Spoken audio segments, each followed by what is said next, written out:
ایک یہ کہتے ہیں کہ اگر کوئی حالت نماز میں زکام ہے اور ناک صاف کر لے تو یہ ہاتھ سے اگر یہ آستین وغیرہ سے یا دوپٹے سے کر لی کسی بہن نے تو عمل قلیل کے ساتھ یعنی ہلکے سے عمل کے ساتھ اس میں کوئی حرج نہیں ہے۔ ایک یہ کہتے ہیں اگر کسی کو زکام ہو اور اس وجہ سے تیزی سے وہ نماز کو ادا کرے تو کیا حکم شرع ہوگا؟ تو یہ ہوتا ہے بہرحال کہ اس طرح کی جب کیفیت کوئی انسان پر طاری ہوتی ہے تو اس کو ارکان کی ادائیگی میں کوفت سی محسوس ہوتی ہے، اب اور کوئی اس کو ذریعہ بھی سمجھ میں نہیں آ رہا ہوتا، اس کیفیت سے باہر نکلنے کا اور اس کے لیے ایک بہترین یہی ہوتا ہے حل کہ نماز کو ختم کر کے پھر انسان سکون کے ساتھ کچھ دیگر معاملات کرے۔ تو اس میں اگر وہ تیز تیز پڑھ رہا ہے ایک فطری تقاضے کے تحت گنجائش نکلے گی، لیکن اس میں کوئی واجب ترک نہیں ہونا چاہیے، جس کو تعدیل ارکان کہتے ہیں کہ رکوع سے پورے نہیں اٹھے فوراً سجدے میں چلے گئے، ایک سجدے سے مکمل اطمینان کے ساتھ نہیں بیٹھے فوراً دوسرے سجدے میں چلے گئے، اٹھا یوں فوراً، تو اس طرح پھر نماز مکروہ تحریمی ہوگی۔ وہ نزلہ کوئی ایسا عذر نہیں ہے کہ اتنی تیز نماز پڑھیں کہ تعدیل ارکان کو چھوڑ دیں، اس کا تھوڑا خیال رکھنا ہوگا۔ ایک انہوں نے کہا تھا کہ نماز پڑھی اس کے بعد بیٹھ گئے اور کوئی ذرہ وغیرہ آیا تو تھوک دیا ادھر ادھر، اور پھر اچانک یاد آیا کہ ہم پہ تو سجدہ صاحب لازم تھا، تو کیا حکم شرع ہوگا؟ میں عوام کو سمجھانے کے لیے عرض کر دیتا ہوں کہ ہوتا یہ ہے کہ اگر آپ پہ سجدہ صاحب واجب ہے اور آپ بھول گئے سجدہ صاحب کرنا اور آپ نے سلام پھیر دیا، تو جب تک آپ اسی حالت میں قائم ہیں جو ایک نماز کی سی حالت ہوتی ہے اور اس میں نماز کے منافی نماز کے خلاف آپ نے کوئی کام نہ کیا اور فرض کر لیں 10 منٹ بھی بیٹھے رہے اور یاد آ گیا تو فوراً آپ سجدہ صاحب کریں، یہ سجدہ صاحب اسی نماز کا حصہ مانا جائے گا اور جو کمی کوتاہی رہ گئی تھی اس کا تدارک ہو جائے گا۔ لیکن اگر آپ نے سلام پھیر کے ایسا کوئی کام کر لیا جو نماز کے منافی ہے، مثلا اٹھ کے چل پڑے، کسی سے دنیاوی باتیں کر لیں، کچھ کھا لیا پی لیٹ گئے صاف سو گئے، تو پھر یہ ایسے فصل بالاجنبی کہتے ہیں اس کو، ایک اجنبی فاصل آ گیا درمیان میں کہ اب وہ آپ کا سجدہ صاحب کرنا اس سابقہ نماز کے واجب کے ترک کا کفارہ نہیں بن سکتا، بلکہ نماز دوبارہ ہی پڑھنی ہوگی۔ لیکن جو آپ نے کہا کہ تھوڑا ذرہ منہ میں آیا پھینک دیا، یہ کوئی اتنا بڑا عمل نہیں ہے کہ جو نماز کے منافی ایسا ہو کہ آپ سجدہ صاحب کریں گے تو نماز کا کفارہ بنے گا نہیں، یعنی اس میں غلطی کا کفارہ نہیں بنے گا، ایسا نہیں ہے، فوراً کر لیں ہو جائے گا۔ کیونکہ یہ تو حالت نماز میں بھی بعض اوقات ایسا ہوتا ہے کہ کوئی چیز منہ میں آ گئی، آدمی نے نماز پڑھتے پڑھتے پھینک دی، تو اس میں فساد نماز کا حکم نہیں ہوتا۔ تو نماز کے بعد بھی اگر کوئی ایسا عمل کیا اور انہوں نے لکھا غیر ارادی طور پر کہ یاد ہی نہیں رہا تھا سجدہ صاحب، بعد میں یاد آیا، کوئی مسئلہ نہیں ہے، اسی پر آپ سجدہ صاحب کر لیں، نماز کمپلیٹ ہو جائے گی۔ کہ کہا جاتا ہے کہ 3 آیات اگر ہم پڑھ لیتے ہیں تو نماز ہو جاتی ہے، تو کیا اگر ہم پوری الحمد شریف پڑھ کر رکوع کر لیں یا 2 دفعہ الحمد پڑھ لیں تو کیا حکم شرع ہوگا؟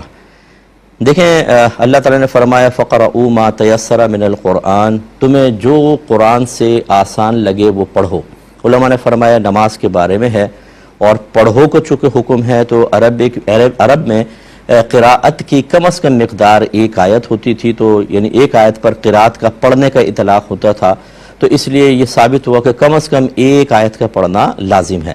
اور چونکہ نبی کریم صلی اللہ علیہ وسلم نے ارشاد فرمایا کہ لا صلاۃ الا بفاتحۃ الکتاب، اگر سورہ فاتحہ نہ پڑھیں تو نماز ہی نہیں ہوگی۔ احناف کے نزدیک کثیر دلائل کی روشنی میں، جس کا بھی ٹائم نہیں ہے، صرف نتیجہ آپ کو بتا رہا ہوں، نتیجہ نکالا کہ 1 آیت قرآن سے ثابت، 1 آیت کا پڑھنا، تو 1 آیت کا پڑھنا فرض، اور چونکہ حدیث میں تاکید ہے اس لیے اس کے ساتھ الحمد پڑھنا واجب۔ تو لہٰذا اگر آپ کہتے ہیں الحمدللہ رب العالمین تو یہ تو فرض ادا ہو گیا، اب ہمیں واجب ادا کرنا ہے۔ جو نبی کریم نے طریقہ بتایا وہ یہ کہ پہلے الحمد پڑھیں، اس کے بعد ایک سورت ملائیں، یا کم از کم 3 چھوٹی آیات یا ایک اتنی بڑی آیت جو ان 3 چھوٹی آیات کے برابر ہو۔ لہٰذا الحمد شریف تو پڑھنی ہوگی، جیسے سرکار نے فرمایا مزید واجب ادا کرنے کے لیے اس کے ساتھ ایک سورت ملانی ہے، یا 3 چھوٹی آیات یا ایک بڑی ایسی آیت جو 3 چھوٹی آیات کے برابر ہو۔ لہٰذا معلوم ہوا کہ اگر صرف آپ الحمد شریف پڑھ کر رکوع میں چلے جاتے ہیں تو اس سے فرض ادا ہو گیا، کیونکہ 1 آیت پڑھ لیا آپ نے، الحمد کا واجب بھی ادا ہو گیا، لیکن اس کے ساتھ جو سورت ملانی تھی وہ واجب ادا نہیں ہوا۔ چنانچہ اگر آپ نے جان بوجھ کر یاد رہتے ہوئے سورت چھوڑ کے نماز پڑھی، نماز ہو جائے گی، لیکن واجب العیادہ ہے، یعنی بعد میں اس کو لوٹانا ہوگا، اس کا سجدہ صاحب سے تدارک نہیں ہوگا۔ اور اگر آپ بھول گئے الحمد پڑھ کر چلے گئے رکوع میں، بعد میں یاد آ گئی تو آخر میں سجدہ صاحب کرنا ہوگا۔ اور یاد رکھیں کہ علماء نے فرمایا کہ کسی نے فرض کی پہلی یا دوسری کے اندر 2 بار الحمد پڑھ لی اور اسی طرح نوافل میں، سنن میں، وطر کی کسی بھی رکعت میں 2 بار الحمد پڑھ لی تو سجدہ سہو لازم ہوگا، کیونکہ نبی کریم صلی اللہ علیہ وسلم کی تلقین ہے وہ یہی ہے، اور سنت متوارثہ سرکار کی جو دائمی مطلب تعلیم ہے وہ یہی ہے کہ 1 بار الحمد پڑھی جائے، نہ کہ 2 بار 2 بار پڑھیں گے تو سجدہ سہو لازم ہوگا، اور جان بوجھ کے پڑھیں گے تو وہی نماز کا اعادہ ہوگا۔ یہ بھائی نے کہا کہ بیوی نماز نہ پڑھے، باقی سارے کام کرے، کسی قیمت نماز نہیں پڑھتی، گھوم بھی رہی ہے، پھر بھی رہی ہے، فلا فلا بھی کر رہی ہے، تو کیا ایسی بیوی کو طلاق دینا جائز ہے یا گناہ ہے؟ دیکھیں، ہمارا مشورہ تو یہ ہے کہ سب سے پہلے تو جب آپ نکاح کرتے ہیں تو آپ کی کنڈیشن کیوں نہیں رکھتے کہ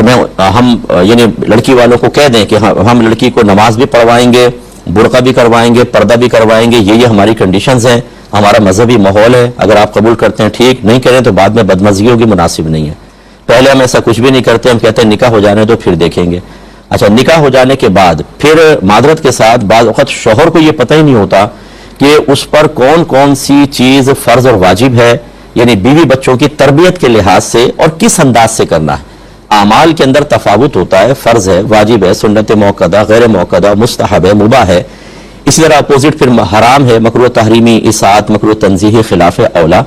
کس چیز کی تبلیغ کرتے ہوئے، کس چیز کی تلقین کرتے ہوئے سختی کرنی ہے، کہاں نرمی کرنی ہے، کہاں درگزر کرنا ہے، کہاں پر بالکل اوائڈ نہیں کر سکتے چیز کو، یہ پوری ایک تربیت کا تقاضا کرتا ہے، جس کے لیے میں گزارش بار بار کرتا ہوں کہ میری کتاب آپ قرب الہی خریدیں، یہ اس دور کی بیسٹ بک ہے، انشاءاللہ آپ لیں گے آپ کو بہت فائدہ ہوگا، کم از کم معلومات تو حاصل ہوں۔ اب وہ بھی ہمیں نہیں آتا، ہم بعض اوقات جب بیوی سے لاڈ پیار کر رہے ہوتے ہیں تو اس کی ہر غلطی کو نظر انداز کر کے جرات مند کر رہے ہوتے ہیں، یا شادی کے شروع میں ہم کہتے ہیں ربی سختی نہیں، بعد میں کروں گا، جب وہ پہلے سارے گناہوں کی عادی ہو جاتی ہے، بے عمل رہنے کی عادی ہو جاتی ہے، اس کے بعد پھر ہمارے اندر کا مومن جاگتا ہے اور ہم کہتے ہیں کہ اب تمہیں رابعہ بصریہ بنا کر دم لیں گے، اور وہ بھی کہتی ہے میں نے بھی قسم کھائی ہے کہ میں تمہاری اطاعت نہیں کروں گی۔ پہلے آپ نے خود پختہ کر لیا، بلکہ آپ کی بات نہیں کر رہا ہوں، سائل کی، میرے کیونکہ مشاہدے میں بہت چیزیں آتی ہیں، سائلین پوچھتے ہیں، بلکہ شوہر بعض وقت گناہوں میں تعاون کرتا ہے ابتدائی دنوں کے اندر کہ چلو ابھی میں تھوڑا سا نرمی کر دیتا ہوں، نہیں آئی ہے پھر آہستہ کر لیں گے، لیکن اس میں اس کی عادت بگڑ چکی ہوتی ہے۔ تیسری چیز یہ ہے کہ فرض کر لیں سب کچھ کر لیا آپ نے، اس کے باوجود یہ روش ہے تو میں طلاق کا ہرگز عرض نہیں کروں گا، اگرچہ فقہی نقطۂ نگاہ سے اگر عورت کے بے نمازی پن کو بنیاد بنا کر طلاق دی جائے تو یہ گناہ نہیں ہے۔ حضرت عبداللہ بن عمر رضی اللہ تعالی عنہما کے بارے میں منقول ہے کہ ایک زوجہ کی نماز میں کوتاہی کی بنا پر ہی آپ نے ان کو طلاق دے دی تھی، یہ ثابت ہے، تو یہ گناہ تو نہیں ہے، لیکن میں اس کا مشورہ ہرگز نہیں دوں گا، اس لیے کہ صرف ایک نماز ہی تو فرض نہیں ہے، اور بہت ساری چیزیں ہیں اور بہت ساری خرابیاں ہیں۔ آپ نے فرض کر لیں کہ نماز کے اوپر طلاق دے دی، دوسری شادی کی، وہ نماز پڑھتی ہے لیکن اس میں دوسری شرعی قباحت ہے، پھر کیا کریں گے؟ اس کو بھی طلاق دیں گے؟ یا سارا دین سمٹ کے صرف نماز میں آ گیا ہے، باقی چاہے اور فرائض میں کوتاہیاں ہو رہی ہوں، سوچ میں، فکر میں، نظر میں، سماعت میں، بولنے میں، ملاقات میں، دوستیاں کرنے میں، وہ سب ایک طرف صرف نماز کو ہم بنیاد بنا کے سمجھے پورا دین یہ ہے، تو یہ بڑے مسائل ہوتے ہیں۔ تو میں یہ مشورہ ہرگز نہیں دوں گا کہ آپ ایک چیز کو بنیاد بنا کر طلاق دیں، بلکہ آپ انتہائی پیار محبت کا ماحول بنائیں، مذہبی ماحول بنائیں، درس رکھیں گھر کے اندر، درس قرآن، درس حدیث۔ ہمارے پروگرام آپ دیکھیں، جو ہمارے تدبر قرآن میں نے QTV پہ ریکارڈ کی تھی، تفسیر قرآن ہے، YouTube پہ ڈلی ہوئی ہے، ایک ایپیسوڈ ڈیلی سب کو بٹھا کر دکھا دیا کریں، انشاءاللہ آپ کا آدھے سے زیادہ 75% کام تو اس تفسیر سے ہو جائے گا۔ اتنی بیسٹ عوامی تفسیر ہے کہ اگر آپ بچوں کو سامنے بٹھا دیں، بیوی کو بٹھائیں تو بہت کچھ سیکھنے کا موقع ملتا ہے۔ ایک دفعہ وہ سنوا دیں، درس بخاری ہمارا آتا ہے، احکام شریعت پروگرام ہے، اسی طرح اچھا ماحول اگر وہاں پر کوئی ہے تو وہاں زوجوں کو لے کر جائیں تاکہ مذہبی عورتوں کے درمیان بیٹھ کے ایک ماحول بنے۔ اللہ تعالیٰ بہتری کرے گا۔ اس کے باوجود اگر وہ کوتاہی کرتی ہیں، دعا کریں ان کے لیے کہ اللہ تعالیٰ میرے زوجوں کو ہدایت عطا فرما۔ امید ہے کہ انشاءاللہ ہماری بہن بھی نماز پڑھنے لگیں گی۔ اگر میری بہن فرض کر لیں آپ کے گھر کا مسئلہ ہے، کسی کا بھی میرا یہ پروگرام یہ کلپ نکال کے دکھا دیجیے گا، سنا دیجیے گا، اللہ ہدایت دینے والا ہے۔ میں اپنی بہنوں سے گزارش کرتا ہوں، یہ آپ کا جو گھومنا پھرنا اور یہ شوہر کے تلقینات کے باوجود اس کے سینے پہ چڑھ کے جواب دینا اور اللہ کی ہدایت کو قبول نہ کرنا، یہ آپ کی زندگی تک ہے۔ ہو سکتا ہے آپ کا ایکسیڈنٹ ہو جائے، ٹانگیں ٹوٹ جائیں، بستر پہ پڑ جائیں، نہ چل سکیں گی نہ پھر سکیں گی، اس طرح کی کوئی دنیا کے اندر سزا ظاہر ہو گئی، پھر کیا ہوگا؟ اور مرنے کے بعد جب سب آپ کو قبر میں، اندھیری قبر میں چھوڑ کے تنہا واپس آ جائیں گے، اور وہاں بحکم حدیث بے نمازی کو قبر ایسا دباتی ہے کہ اس کی ادھر کی پسلیاں ادھر اور ادھر کی پسلیاں ادھر گھس جاتی ہیں، بالکل کچومر بن جاتا ہے، اور عذابات اس پہ عذابات قبر مسلط ہو جاتے ہیں۔ اور جو سفر معراج میں سرکار نے عذابات قبر دیکھے کہ بے نمازی زمین پہ پڑا ہوا تھا، ایک آدمی پتھر مارتا تھا اور اس کا سر بالکل کچل جاتا تھا، پتھر دور جاتا، وہ جا کے پتھر لاتا، اتنا سر ٹھیک ہو جاتا، بار بار یہی۔ تو سرکار کو بتایا گیا کہ یہ وہ شخص تھا جو نماز چھوڑ کر سو جایا کرتا تھا،